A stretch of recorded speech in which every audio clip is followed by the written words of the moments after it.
Olá, vamos para mais uma reflexão da Palavra de Deus. Eu venho aqui nesse canal de evangelismo hoje compartilhar as boas novas do Reino. A Igreja de Cristo ela tem responsabilidade de proclamar e demonstrar as virtudes do Reino de Deus e a toda criatura por meio das Escrituras. O texto de hoje, aqui em Marcos capítulo 10, verso 17, está escrito: quando Jesus ia saindo, um homem correu em sua direção e se pôs de joelho diante dele. Ele perguntou: bom mestre, o que farei para herdar a vida eterna? Nesse texto, encontramos a história de Cristo e de um jovem. As Escrituras dizem que esse jovem era rico, um jovem que também observava a lei. Por essa razão, o texto o chama de o jovem rico. Esse jovem ouviu falar de Cristo também. Observou o próprio Cristo pregar. Ele viu Jesus curando enfermos, abençoando crianças, sendo amável com pessoas. Tudo isso lhe impressionou o coração e acreditava que Jesus tinha o segredo da vida eterna. Ele era um jovem que meditava os termos bíblicos como morte, eternidade e o destino da alma.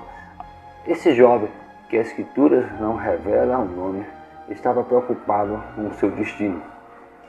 E um dia, ao encontrar Cristo na estrada, correu, ajoelhou-se, abriu o seu coração com todos os seus problemas e o grande problema que o preocupava. Bom mestre, o que farei para herdar a vida eterna? Pergunta: o que fazer para herdar a vida eterna? Talvez essa pergunta muitos de nós fizemos em algum momento em nossas vidas. No dia de hoje, muitos jovens adultos perguntam sobre a eternidade.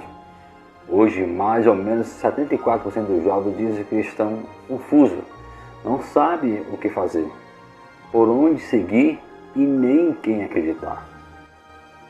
O mundo pós-moderno ensina dizendo que eles podem fazer o que quiser, quando quiser e com quem quiser.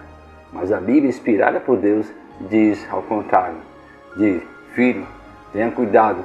Nem tudo o que a vida oferece vai ser o melhor para você.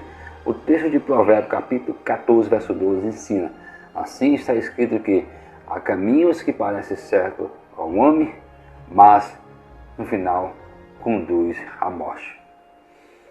A maioria dos jovens de nossas eras modernas, atuais, também se encontram preocupados. Muitos deles talvez estão se perguntando: Senhor, o que devo fazer para ser salvo? Vamos analisar. O jovem era observador da lei, então ele procurava cumprir tudo o que lhe foi ensinado. Mas há uma coisa que lhe faltava na cabeça dele: ele não tinha a vida eterna garantida. Então ele perguntou: se eu morresse hoje, não estaria salvo? Quantos de nós já fizemos essa mesma pergunta: se eu morrer hoje, estou salvo? Diante dessa pergunta, o que me falta? Jesus estava diante de um jovem sincero, de talentos. Ao olharmos para essa história, esse moço estava no caminho certo.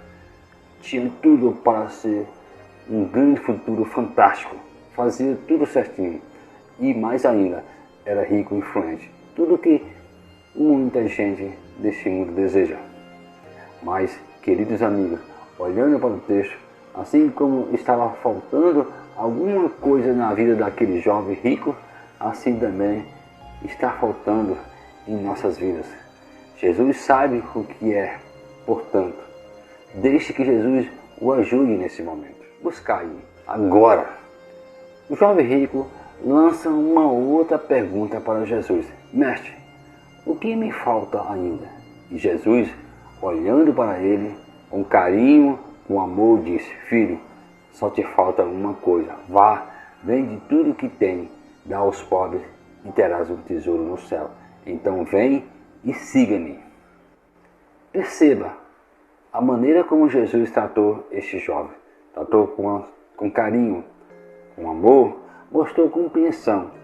Aqui está o segredo do grande poder de Jesus sobre as nossas vidas.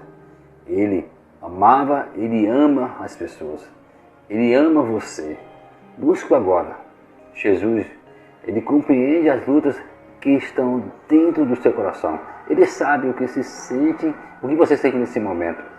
Se está perdido, confuso, triste, Jesus conhece e sabe os desejos e anseios que você possui. Assim como muitos jovens nessa presente era, Jesus está pronto para ajudá-lo, como esteve pronto para ajudar o jovem rico há mais de 2000 anos atrás. Cristo pede que o jovem abandone apenas aquilo que estava entre ele e Deus, aquilo que estava sendo a sua ruína. Queridos amigos, Cristo pede que você, neste momento, abandone aquilo que está fazendo separação entre você e Deus. Talvez seja o egoísmo, a mentira, filmes, vídeos, dinheiro, estabilidade. Faça uma avaliação de sua vida. O tesouro desse jovem estava na terra. Preocupava-se muito com a sua posição e de tudo que possuía. Assim como esse jovem, encontramos prazeres e amizade neste mundo. Nossas atividades do dia a dia nos distancia de Deus e nem percebemos. Se o amor a Deus não estiver em primeiro lugar, vamos continuar faltando sempre alguma coisa em nossa vida. O problema desse jovem era a riqueza.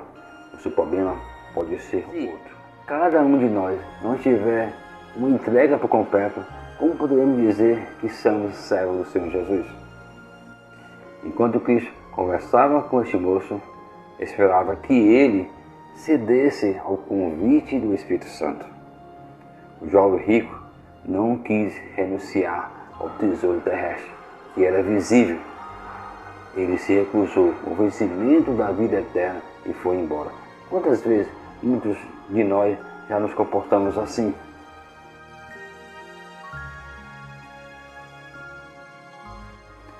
A decisão que fazemos demonstra se queremos a vida eterna ou não. A pergunta é, se você entrar com Jesus hoje, ou se encontrar com Jesus hoje, está disposto a tomar a sua cruz e segui-lo? Escolha do jovem no texto foi não abrir mão da sua posse. Ele não estava disposto a pagar o preço da vida eterna, deixando tudo o que conseguiu para trás. Pois isto requer obediência ao Senhor, requer que cada um de nós entregue a sua vida nas mãos do Senhor por completo. Reflita, será que não vale a pena trocar um pouco nesta terra por muito na eternidade? Não são as riquezas, posições sociais, estabilidade financeira que lhe afasta de Deus, e sim a sua infidelidade do seu compromisso com o Senhor. Aquele jovem rico mostrou toda a sua miséria espiritual ao escolher a pobreza espiritual e negar o conhecimento dos tesouros de Deus que estão escondidos em Cristo Jesus. Hoje, o quadro não é diferente. Muitos estão abdicando de herdar ou de andar com Jesus para dar atenção aos outros ídolos dos nossos corações.